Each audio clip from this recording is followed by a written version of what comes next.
So we're up to chapter 6, section 6. We're going to be dealing with solving absolute value inequalities. And so if you look here, there's going to be two main types here. It's going to be this type and then this type. And in this first one, what's happening is the absolute value of x is less than or equal to 5. And in the second one, it's the absolute value of x is greater than or equal to 1.5. So let's look at this one first. So in this case here, the absolute, and this is what it says here, this is saying that the distance between x and 0 is less than or equal to 5. So negative 5 to the value of x is greater than or equal to negative 5 or less than or equal to 5. Those solutions are all real numbers greater than or equal to negative 5 or less than or equal to 5. So that's the way of thinking about it. Again, for here, this is for this one here, the second one here, it's x is greater than or equal to, or the absolute value of x is greater than or equal to 1.5. If you notice, the difference here is that in this case here, we've got these two dots that are connected. In this case here, you have a section here that has no solution. And that's a key difference, because the absolute value, it says here, this is stating that the distance between x and 0 is greater than 1.5. So x is greater than 1.5, or x is less than or equal to negative 1.5. The solutions are all real numbers greater than or equal to 1.5 or less than or equal to 1.5. Again, that's a key idea here, this idea of you have to switch the direction of the inequality symbol when you're doing when you're solving for the inequality for the negative version of the absolute value part of the inequality. So let's look at this here. The absolute value of x is greater than 2. So what we're going to do is x is going to be greater than 2, where x is going to be less than negative 2. Now if we just solve this, it's going to be 0, 0, 1, 2, 3, then negative 1, negative 2, negative 3. I'm not going to write it all out there.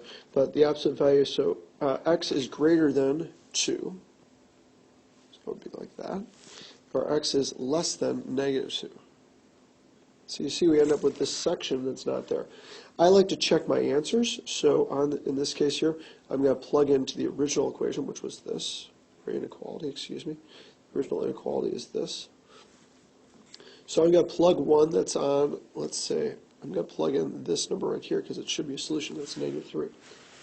Negative 3, the absolute value of negative 3 is 3. 3 is greater than 2, so I'm on the right track. So that part checks out. Now I want to see if the middle part, if that doesn't work as an inequality. So I'm going to choose 0. The absolute value of 0 is 0. That is not greater than 2, so that part should not be part of the solution. And then over here, same thing, the absolute value of 3 is going to be greater than 2, so this part checks out as well. So let's look at this. If I have here another problem here, the absolute value of x is less than or equal to 8. So I just rewrote this out. Now I'm on this problem here. Actually, just erase some of that. So the same sort of thing here. I have to switch around the inequality while I'm dealing with the negative part, but I just rewrote, so it's these two solutions for the inequality. So x is greater than or equal to negative 8, and x is less than or equal to 8. So it's going to be this way here. X is less than or equal to 8. So it's going to be connect the dots there. And then again, I'm going to check that answer. Is 10 a solution? Is 10, the absolute value of 10 is 10. That's not less than or equal to 8, so that's not a solution. I choose 0 as a solution, and then over here I choose negative 10. Negative 10 is not a solution, so I'm on the right track. So let's try a couple more here, or actually go through this part here where there's some stuff I have to do with it. So it says here, solve the absolute value equation, in this particular one, of the absolute value of negative x plus 2 is less than 7. So what I'm going to do is I'm going to rewrite it like this, because it's less than, so it's going to be negative x plus 2 is going to be greater than negative 7. It's also going to be less than 7. Then I'm going to subtract 2 from both sides, we end up with negative 9 is greater, or negative x is greater than negative 9, but less than 5. And then I have to multiply both sides by the negative, because it's a negative x, and I have to change the direction of the absolute value symbols. And so that's how I end up with this right here. Let's look at another one here. I would ask to solve this graph here. Same sort of idea here. I add 4 to both sides. This is the equation here. The absolute value of 5x minus 1 minus 4 is greater than or equal to 7. So the first thing I'm going to do is get rid of that 4 by adding 4 to both sides. Then I'm going to rewrite my absolute value inequality into two separate ones. 5x minus 1 is greater than or equal to 11, or 5x minus 1 is less than or equal to negative 11. When I do that, then I can just solve them the way I would normally, and this is what I end up with. So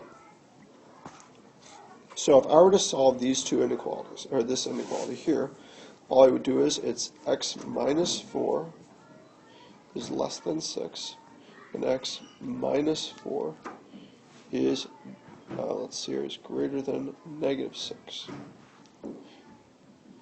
So that's what I do and set it up that way. For this one here, I have to set it up as this: 8x plus 5 is greater than 17. Then the second part would be 8x plus 5 is less than negative 17. So that's going to have the part that's missing in the middle between the two. Then I would subtract 5 from both sides, and then I divide by 8. For both of those equations, I'd end up with the inequality solved the correct way. So for this one here, I would add 4 to both sides, and then I would graph the inequality that way too. So if we look down here at this problem here, this is 2, absolute value of x minus 11 is less than 10. So in this case here, I'm going to divide both sides by 2 to start with, because it's not in the absolute value part, so I don't have to worry about that. And then I'm going to set up my two absolute value inequalities.